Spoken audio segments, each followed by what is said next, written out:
आदरणीय किसान मजदूर साथियों, आज मैं आपके माध्यम से प्रदेश सरकार के मुखिया आदरणीय भूपेश बघेल जी से निवेदन कर रहा हूं कि साल भर 1 साल 2 माह बचा हुआ है चुनाव। आप भी चुनाव की पूरी तैयारी में लग चुके हैं और जितना जो बन रहा है सब कर रहे हैं आप। तो आप पिछला चुनाव किस कारण से जीते, शायद जीत के बाद आपने ध्यान नहीं दिया, उसकी जानकारी मैं आप देना चाहता हूँ। अगर आप गद्दी में बने रहना चाहते हैं, अगर मेरा सुझाव अच्छा लगे तो आप सोच विचार जरूर करना, और नहीं तो कांग्रेस सरकार जिस ढंग से भाजपा के केंद्रीय नेता रणनीति बना रहे हैं, ऐसा ना हो कि उस भंवर जाल में कांग्रेस फंस जाए। और इसमें जीत के श्रेय आपके केंद्रीय हाईकमान का कुछ नहीं है ना। छत्तीसगढ़ में जो कांग्रेस का हार जीत हुआ, आप लोग सोचते होंगे कि हम 25 रुपये में धान खरीदेंगे, ऋण मुक्ति कर दिए, इस कारण आपकी जीत हुई है।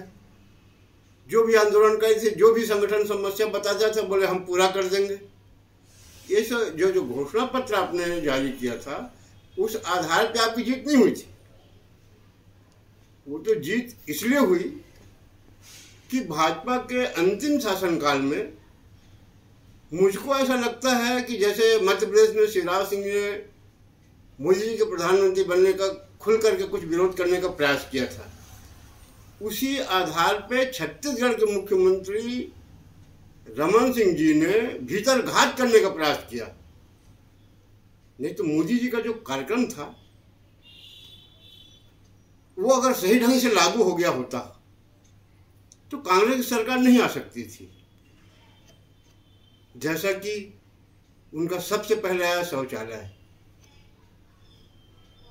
शौचालय में करोड़ रुपए का पूरा प्रदेश भर में घपला हो गया। अपने ही लोगों को ठेकेदार बना करके इन्होंने जो सड़क पर थे उनको महल पे पहुंचा दिया। उसी प्रकार प्रधानमंत्री जी ने किसानों की हालत सुधारने के लिए प्रधानमंत्री धान फसल बीमा योजना लागू किया था। धान फसल बीमा की राशि किसानों से धान जब बिक्री करने गया तो वहां काट लिया गया। मगर 17 में अकाल पड़ा, इन्होंने ही अकाल घोषित किया और पैसा नहीं दिया। केंद्र सरकार से राहत राशि भी आई, उसको भी इन्होंने कुछ लोगों को दिया, अधिकांश लोगों को नहीं दिया। ये पूरा प्रदेश में इसने घटना किया, जिसके और प्रधानमंत्री आवास जो है ना, उसमें तो खुला रेट था। जैसे प्रधानमंत्री आवास की लिस्ट आया ना, तो भाजपा के अधिकतर लोगों ने खुद बनवा लिया। जो संपन्न लोग हैं, देना गरीबों का था। और पहले तो पदाधिकारी जो थे, जनप्रतिनिधि पंचायत स्तर में, शहर स्तर में, उन्होंने अपना नाम से लाट करवाया। उसके बाद इन्होंने क्या किया, 20,000 रुपये रेट रखा कि 20,000 रुपये जो देगा उसको प्रधानमंत्री आवास मिलेगा। तो 20,000 रुपये एक मजदूर और गरीब आदमी तो नहीं दे सकता, संपन्न लोग ही दिए। तो इन्होंने क्या किया कि पुराने मकान को रिन्यूअल करा दिया। अब कुछ लोगों ने दिया भी तो उनको नया भी दिया।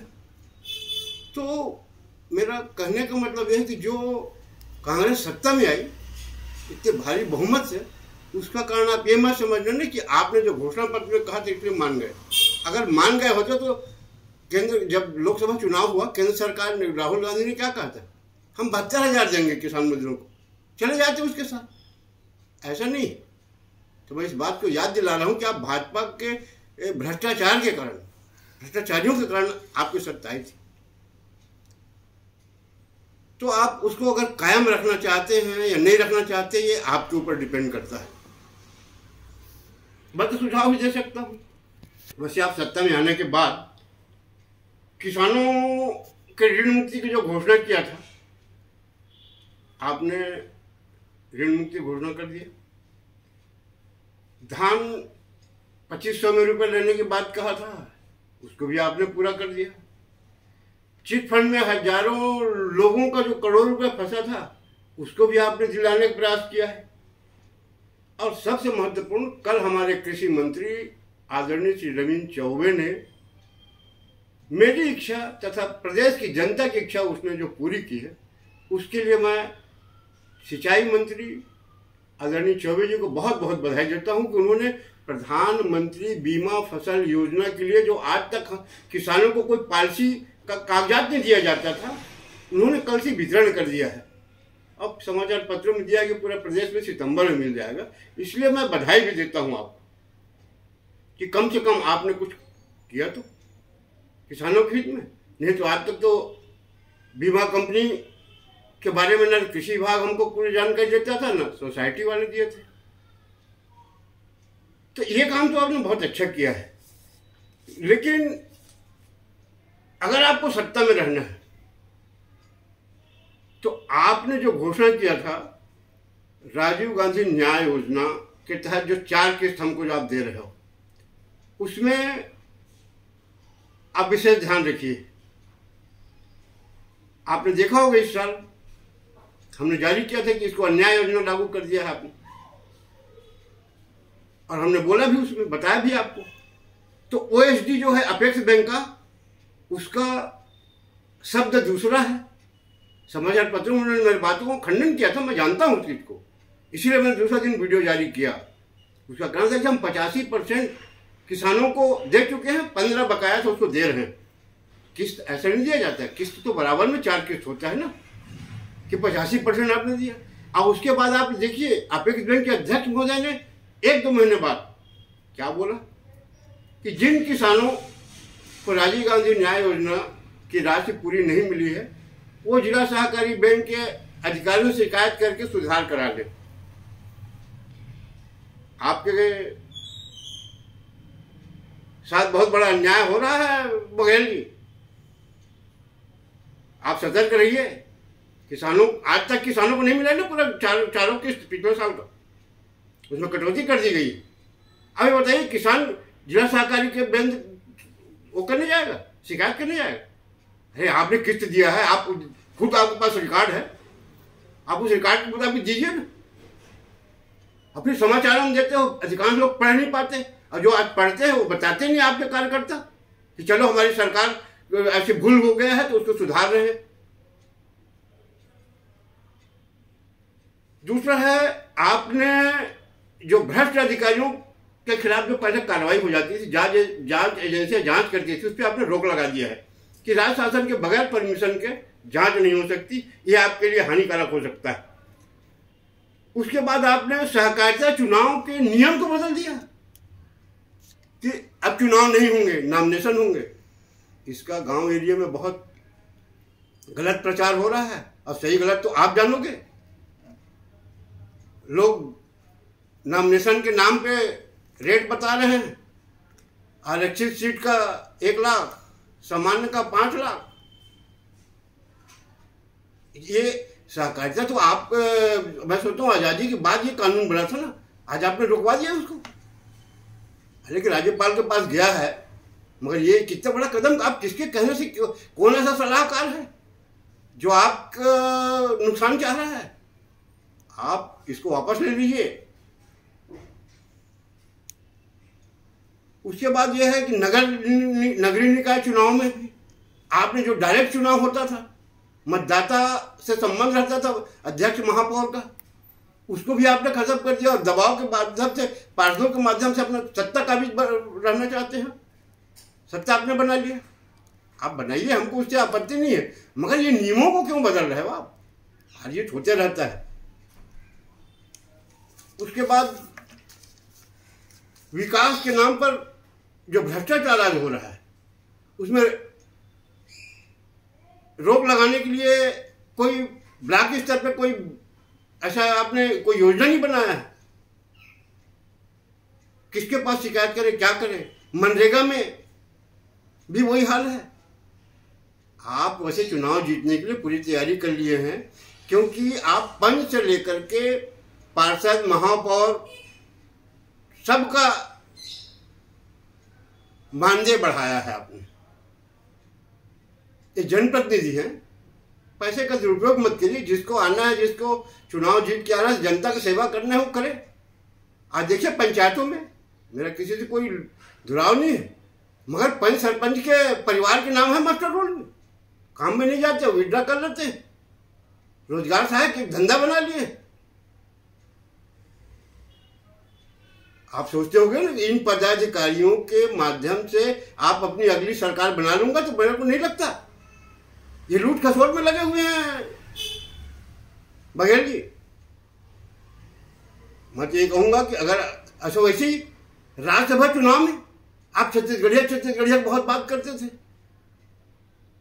हाईकमान ने आपका एक सीट नहीं दिया, इसका भी बहुत लोगों के दिल में मलाल है, क्योंकि आपने अपनी छत्तीसगढ़िया की परिभाषा बहुत दिया। वैसे मैं चाहता हूं कि राजनीतिक दल के जो राष्ट्रीय स्तर की पार्टी है, ऐसे लोगों को वाद की बात नहीं करना चाहिए। वाद की बात करके आप फंस गए। तो अगर आपको चुनाव जीतना ही है, अगला चुनाव, तो मैं पुनः पुराने अपने कहे हुए बातों को आपको दोहरा रहा हूं कि पोलिंग बूथ से लेकर के प्रदेश स्तर तक ये बात तो कराइए लोगों को कि हमारी सत्ता है। कांग्रेस के जो पदाधिकारी हैं, कांग्रेस जो आपके कार्यकर्ता हैं, जो अपने आप को सिपाही दरोगा बताते हैं, ये लोग ये तो बोलो कि हमारी सत्ता है, कोई शासन का काम अगर कोई कहीं कराना है तो हम मुफ्त में कराएंगे। भ्रष्टाचार के बारे में बोलिए। सरकारी कर्मचारी जो है आपके सह में, सत्ता वालों के सह में ही हम लोगों का, गांव वालों का काम नहीं करते। अभी हड़ताल चल रहा है ना, तनख्वाह बढ़ाने की बात हो रही है। मैं तो ये कहता हूँ, आपसे सलाह देता हूँ कि अगर आप अधिकारियों को तनख्वाह बढ़ाएंगे तो खर्च देना पड़ेगा ही, मगर इनसे एक हलफनामा लीजिए सभी कर्मचारियों से कि हम रिश्वत नहीं लेंगे आम जनता से।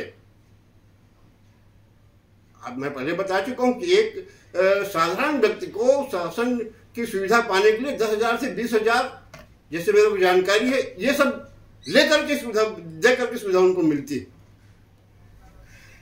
मैं कर्मचारियों का भी विरोधी नहीं हूँ, मगर ये परिस्थिति क्यों बनी? अभी आप लोग जा रहे हैं वहाँ राष्ट्रीय स्तर में आंदोलन करने के लिए, महंगाई के लिए, भ्रष्टाचार के लिए भी कुछ कर जाइए।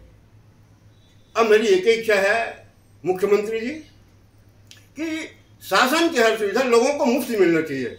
आज न तो आपका पंच से लेके सरपंच, न जनपद वाले, न नगरीय निकाय वाले, कोई एक ऐसा पदाधिकारी नहीं है आपका। आप बोलते हो कि पंचायत में हमारा बहुमत है, नगर पंचायत में बहुमत है, प्रदेश विधानसभा में बहुमत है, मगर कोई ऐसा आदमी तो लाइए आप जो ये बोले कि हमारा सत्ता है, शासन की हर सुविधा लोगों को मुफ्त मिलेगा। ऐसा अगर आप करोगे तो आप जिस बहुमत में आज कायम हो, उस बहुमत में हो सकता है कायम रह सकते हो। अब आप क्या करोगे, क्या नहीं करोगे?